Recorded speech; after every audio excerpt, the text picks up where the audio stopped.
E a mulher? Vamos lá então agora, mulherada. Qual é o trabalho da mulher? Qual é o papel da mulher? E aí Paulo coloca que a mulher é o corpo. Então, o papel da mulher é edificar. O papel da mulher é construir, tá? Não adianta uma cabeça genial sem um corpo ativo e forte. Quem constrói um lar e quem destrói um lar é a mulher. Olha o que diz em Provérbios 14, verso de número 1. A mulher sábia edifica o seu lar, a tola com as próprias mãos o destrói. Então, se o homem tem essa capacidade dada por Deus de ter visão, de guiar, de ouvir a voz, de profetizar, de alimentar, quem constrói tudo a partir daquilo que o homem está ouvindo é a esposa. É a esposa. É você que edifica. E são vocês que destroem. Deus deu esse poder para a mulher de construir. A tal ponto que, por exemplo, qual é a diferença entre um homem e uma mulher, gente? Qual é a diferença entre homem? O que determina se alguém é homem e que alguém é mulher? Hã? Sexo? Não? É? Certeza ou não? Dúvida? A gente pode falar, é o órgão genital, ok? Mas e se um cara fizer a cirurgia e tirar o órgão genital dele, ele vira mulher? Não! Por quê? Porque qual é a diferença do homem e mulher? O que um homem nunca vai ter? Útero. O lance é que um homem nunca vai ter um útero. Então, qual é o grande diferencial de vocês, mulheres? Diga comigo, gerar.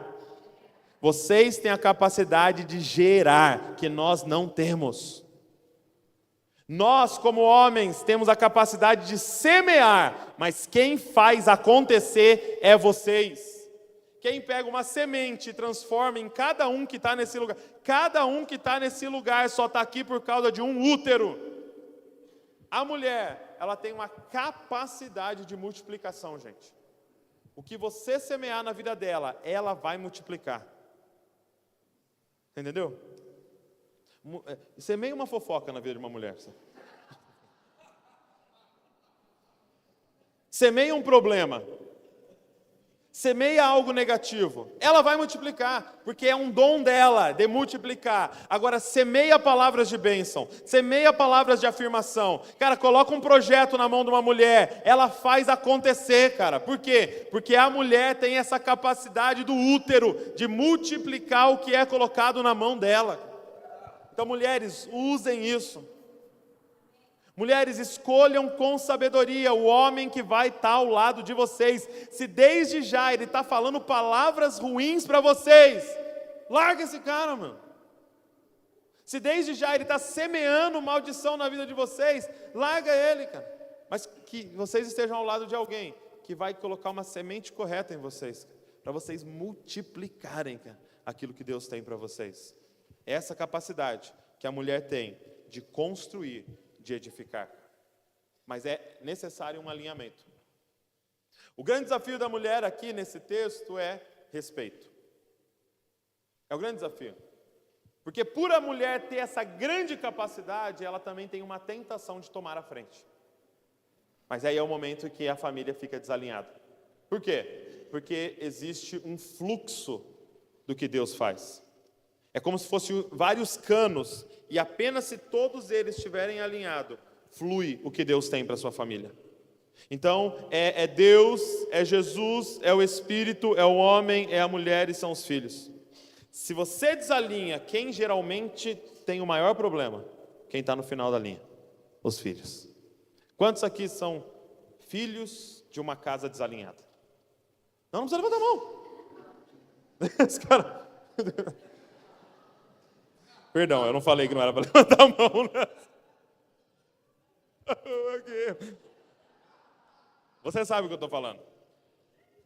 De uma mãe que tomava frente, de um pai passivo, de um pai agressivo, de um pai ditador ou de um pai que não estava presente. Cara, desalinhou. Mas pode ser diferente na sua geração. Pode ser diferente dos seus filhos para frente. Vocês se alinharem. Vocês têm essa oportunidade. Pai e mãe a gente não escolhe, Mas marido e esposa você escolhe, cara. Então você vai errar se você quiser. Amém? Agora, por que nós somos tão criteriosos com essa questão de papéis, gente? Por que o homem tem que ser o líder? Por que a mulher tem que estar submissa ao marido?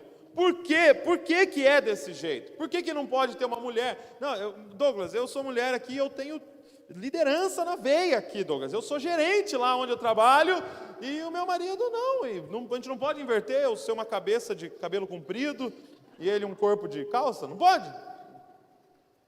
Não pode. Por quê? Por causa do segundo aspecto do casamento. Segunda questão que eu quero falar para vocês de casamento olha o que está escrito em Efésios 5:32. Diz assim, olha o que Paulo diz. Grande é este mistério. Diga comigo, mistério. Mas eu me refiro a Cristo e à igreja. Olha o que Paulo revela no final do texto. É quase que ele falasse assim, vocês acharam que eu estava falando de casamento? Não, eu estou falando de Cristo e a igreja. Por que nós não podemos inverter as coisas? Presta atenção. Vocês lembram no Antigo Testamento, quando Deus pedia para que houvesse um sacrifício, o sacerdote sacrificasse? E aí ele coloca lá assim, precisava ser um cordeiro perfeito, de 1 ano, não podia ter a pata quebrada, não podia faltar uma orelha, não podia ter nenhum defeito. Esse cordeiro tinha que ter a idade certa, tinha que ser o primeiro nascido e tinha que ser perfeito. Agora eu te pergunto, por que tinha que ser assim? Por que eu não poderia levar um cordeiro sem uma pata? Por que eu não poderia levar um cordeiro que não foi o primeiro que nasceu? Por que eu não poderia levar um cordeiro diferente? Por que tinha que ser exatamente daquele jeito? Deus come cordeiro, gente? Sim ou não? Ele fala, eu não gosto sem pata, fica com gosto estranho sem uma pata. Não, eu adoro a orelha, por que você trouxe? Ele não come cordeiro, gente. Por que tinha que ser daquele jeito? Exatamente daquele jeito? Porque não era sobre o cordeiro. Era sobre o que o cordeiro apontava. Não pode ser diferente, porque aquilo era um símbolo que apontava para o cordeiro que iria vir. Aquele cordeiro representava Jesus que viria. E Jesus era o primogênito, e Jesus era perfeito, e Jesus era puro. Então não era sobre um cordeiro, era sobre Cristo. Então o símbolo não podia estar errado, porque ele apontava para aquilo que viria. Agora, por que um casal tem que permanecer nos papéis corretos? Porque não é sobre o nosso casamento. O meu casamento aponta profeticamente para algo que está por vir, cara. Aonde Jesus é o cabeça e a igreja é o corpo, e eles vivendo em plenitude vão mudar a história da humanidade. Não é sobre casamento, gente. Não é sobre mim e sobre a Val, é sobre Jesus Cristo e Ele casando com a sua noiva, a igreja, e mudando toda a história da humanidade, um novo céu e uma nova terra. O casamento é um símbolo profético, que não aponta mais para o Jesus na cruz, aponta para o Jesus ressuscitado, cara, que é o cabeça, e que unido com a igreja, o seu corpo, representa o Cristo, que iria mudar toda a humanidade. Quem está entendendo o que eu estou falando? Nós fomos chamados a participar de um símbolo profético. Você que estava triste porque você não nasceu um cordeiro, não tem problema. Você foi chamado para participar do movimento profético de Deus com o seu casamento. Então deixa eu dizer uma coisa, não é sobre você e não é sobre mim. Nós somos apenas símbolos daquele que virá.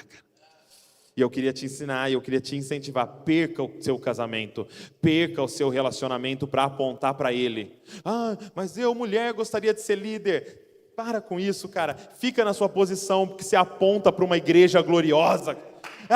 Mas eu queria deixar minha mulher fazer as coisas. Seja homem, cara, assuma a sua posição e aponte para aquele que virá, o Cristo Jesus, cara. Que as pessoas olhem para o seu casamento e vejam o que vai acontecer profeticamente.